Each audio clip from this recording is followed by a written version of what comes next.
अपने पिछले वीडियो में हम लोगों ने पाइथन की फॉर लूप्स को देखा था। आज के इस वीडियो में हम लोग पाइथन के फंक्शंस को देखेंगे। और आप लोग अगर इन वीडियोस को प्लेलिस्ट से नहीं देख रहे तो आई बटन पे क्लिक करके इस प्लेलिस्ट को एक्सेस कर लेना। और यहाँ पे देखो 99 व्यूज लिख के आ रहा है, तो आप लोग वो 100th पर्सन बने जो कि इस प्लेलिस्ट से वीडियो को देखे। ठीक है, तो जल्दी से मैंने नोट्स को खोल लिया है ऑलरेडी, तो नोट्स का लिंक डिस्क्रिप्शन में मिल जाएगा, तो वो जरूर से डाउनलोड कर लेना है आप नोट्स को। अब सबसे बड़ी प्रॉब्लम क्या है, व्हाट आर फंक्शंस। आपको अगर मालूम नहीं है फंक्शंस क्या होते हैं तो क्या कर रहे हो आप। Function is a code written by someone already which we can use in our code. We already use function. क्या होता है फंक्शन, किसी और द्वारा लिखा हुआ कोड। आप भी अपने फंक्शंस बना सकते हो, मैं दिखाऊंगा आप लोगों को। हम अभी तक जितने भी काम करते आ रहे हैं किसी के ऑलरेडी प्री डिफाइंड कोड से कर रहे हैं, जैसे कि range function, print function, max function, main function और ना जाने कितने सारे फंक्शंस हैं, जैसे इज एलनम, इज अपर, वो सब फंक्शन ऑलरेडी डिफाइंड फंक्शंस है जो कि हम लोग यूज करते आ रहे हैं इतने सदियों से। और देखो टाइप्स ऑफ फंक्शन, दो टाइप के फंक्शन होते हैं, यूजर डिफाइंड फंक्शन और built in function. User defined आप खुद बनाने वाले हैं इस वीडियो को देखने के बाद। बिल्ट इन को तो हम ऑलरेडी यूज करते हैं, मैंने अब लिखा है installed python, they are already present यार। अब सिंटेक्स देखो, यहाँ पे सिंटेक्स है, डेफ लिखोगे, फिर फंक्शन का नाम लिखोगे, फिर सारे मेथड्स लिखोगे। तो यार करके दिखाता हूँ आप लोगों को।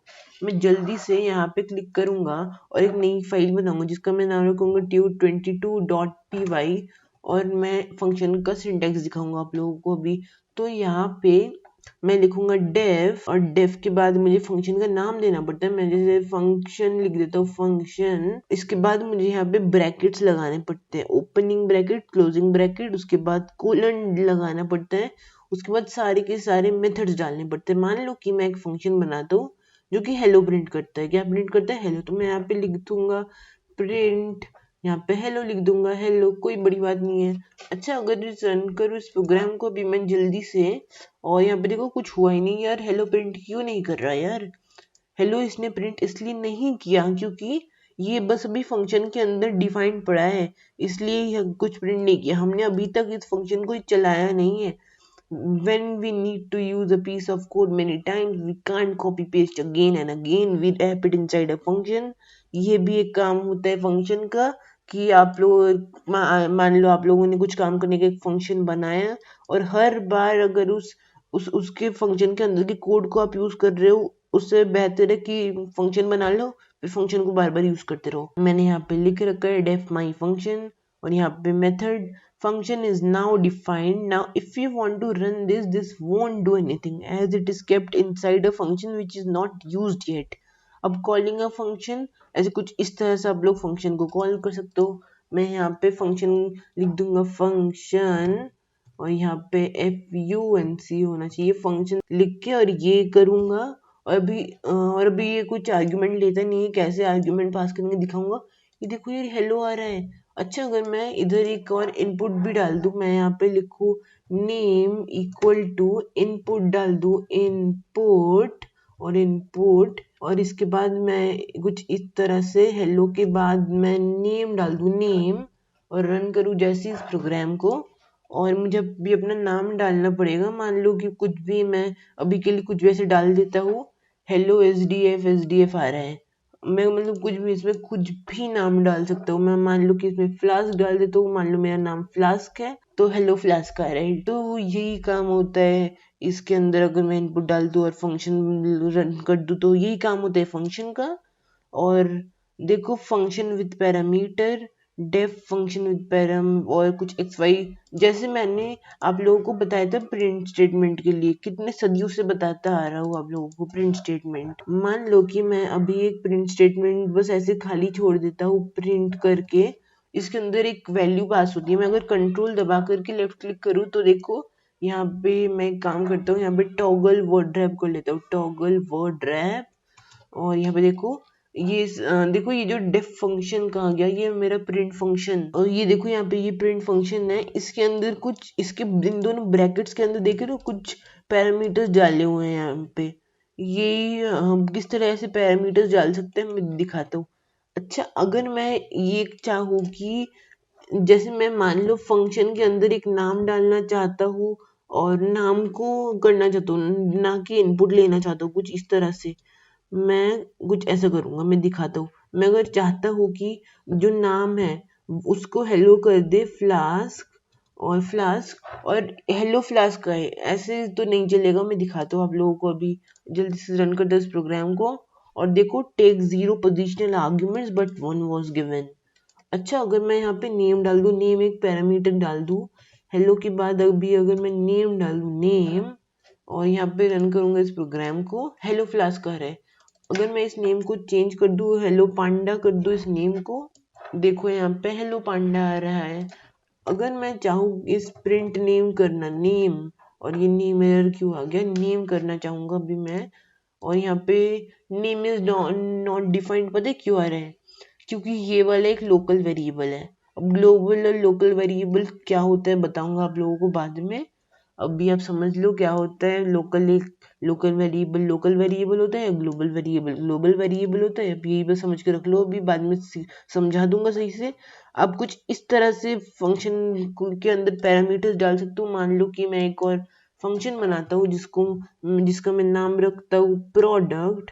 मैं फ्रॉम क्यों लिख रहा हूँ, मुझे लिखना है डेव प्रोडक्ट, और इसके अंदर मैं दो नंबर्स लूंगा, एक्स और वाई। एक्स वाई के अंदर मैं लिख दूंगा प्रिंट, एफ स्ट्रिंग्स का यूज करूंगा, product of x and y is, और इसके बाद मैं यहाँ पे लिखूंगा x मल्टीप्लाइड बाई वाई, और इसको एंड कर देता हूँ, एन हो गया ये AND एंड। और अभी अभी इस प्रोडक्ट नाम के फंक्शन को भी कॉल करूंगा, मैं प्रोडक्ट लिखूंगा, प्रोडक्ट ठीक है। जल्दी से x और y दो नंबर जाऊंगा। अच्छा, अगर बिना x y के डालता हूँ तब देखना क्या होगा। बोल रहा है missing two required positional arguments x and y। इसके अंदर मैं दो नंबर डालूंगा, 3 और कॉमा देके 5 डालूंगा। 3,5 तो 15 आना चाहिए प्रोडक्ट, जैसे 11 है। अब इसके अंदर जितनी मर्जी पैरामीटर्स डाल सकते हो। और अगर अभी मैं कुछ इस तरह से बदतमीजी से 2 भी डाल दूँ इसके अंदर, तो ये 30 आंसर नहीं आएगा। बोल रहे 3 आर्ग्यूमेंट्स वर गिवन। अगर मैं इसको कुछ इस तरह से यहाँ पे z डाल दूँ, z, और यहाँ पे मल्टीप्लाइड बाई z कर दूँ, तब देखना 30 अब आएगा। प्रोडक्ट ऑफ 5 एंड 3 इज 30 नहीं, एक्स कॉमा वाई भी डाल दूंगा, x comma y and z is 30। ठीक है, अब आएगा सही से। देखो यहाँ 3, 5 and 2 is 30।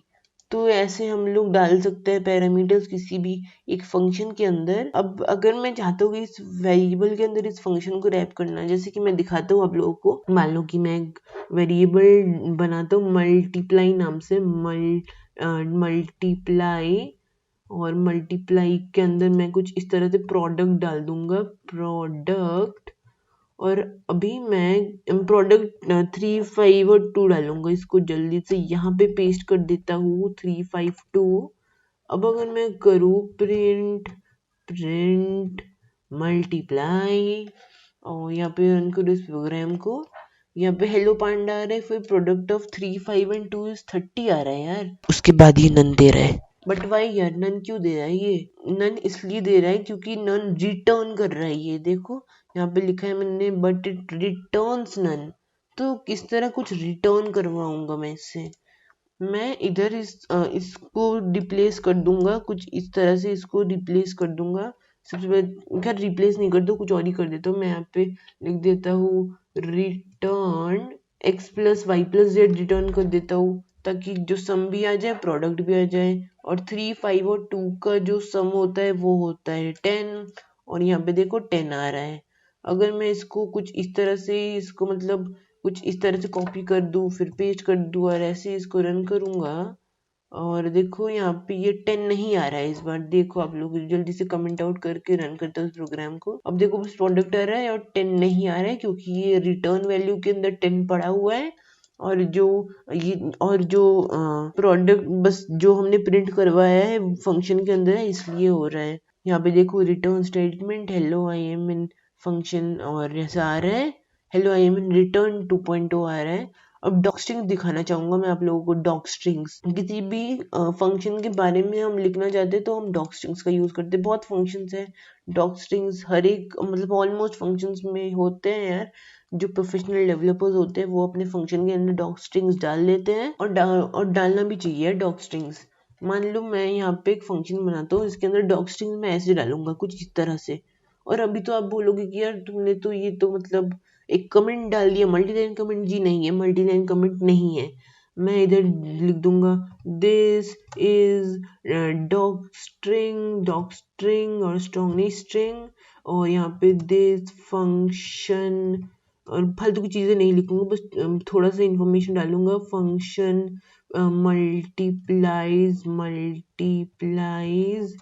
3 numbers and returns their sum, कुछ इस तरह से मान लो मैं लिख देता हूँ। और अभी जैसे रन करूँगा तो कुछ होगा नहीं। अच्छा, अगर मैं कुछ इस तरह से print product dot underscore doc underscore दो अंडरस्कोर फिर डॉक फिर अंडरस्कोर, फिर देखो यार, this is doc string, this function multiplies 3 numbers and returns their sum. ये होता है डॉक स्ट्रिंग। और डॉक स्ट्रिंग डालना चाहिए ताकि आगे वाले को पता चले कि मेरा फंक्शन क्या काम कर रहा है। अब जो नेमिंग कन्वेंशंस होते हैं ना, वो बताऊंगा आप लोगों को। ये अभी मैं क्यों बता रहा हूँ, क्योंकि हम आने वाली वीडियोस में क्लासेस को भी देखेंगे, ऑब्जेक्ट ओरिएंटेड प्रोग्रामिंग को देखेंगे और बहुत कुछ देखेंगे, तो आप लोगों को नेमिंग कन्वेंशन मालूम होना चाहिए। और यहाँ पे देखो, आप लोग देख सकते हो कि यहाँ पे एक पेपर चिपकाया था मैं मतलब लिखना भूल गया था, फिर बाद में याद आया कि हाँ मुझे नेमिंग कन्वेंशन भी डालना है, इसलिए एनीवेज यार आप इग्नोर करना, इस मिस्टेक माफ करना। देखो यहाँ पे pascal case, camel case, snake case. Pascal case क्या होता है, ये जनरली ऑब्जेक्ट ओरिएंटेड प्रोग्राम के क्लासेस में यूज होता है। कुछ इस तरह से होता है, जो पहला लेटर होता है किसी वर्ड का और दूसरा लेटर होता है वर्ड का, दोनों कैपिटल रहते हैं और दोनों में कोई स्पेस नहीं होता, अंडरस्कोर भी नहीं होता। ऐसा होता है पास्कल केस। यहाँ पे कुछ इस तरह से क्लास का सी कैपिटल है, एन कैपिटल, बीच में कोई भी लेटर कैपिटल नहीं है। कैमल केस क्या होता है, generally used in variables and functions. मैंने जैसे कि कुछ इस तरह से यहाँ पे कर रखा है, function with return, function with param, ये सब कुछ कैमल केस में मैंने लिखा हुआ है। Generally used in variables and functions. Hello world, मतलब पहला लेटर स्मॉल है, फिर वर्ल्ड कैपिटल है, डब्ल्यू वर्ल्ड का डब्ल्यू कैपिटल है, फिर आगे जितने भी वर्ड्स होंगे उनका बस पहला लेटर कैपिटल होगा। अब दिस इज मी डालूंगा तो दिस स्मॉल में आएगा, फिर इज का आई बड़ा होगा, फिर मी का एम बड़ा होगा। Snake case general use in naming files. हम आने वाली वीडियोस में फाइल आयो को भी देखेंगे तो आपको और ज्यादा सही होगा ये। अब जैसे tut01.py कुछ इस तरह से स्नेक केस में लिख सकते हैं आप, वैसे बहुत यूज होता नहीं है snake case, by the way बता दूं मैं आप लोगों को, फिर भी आपको आना चाहिए।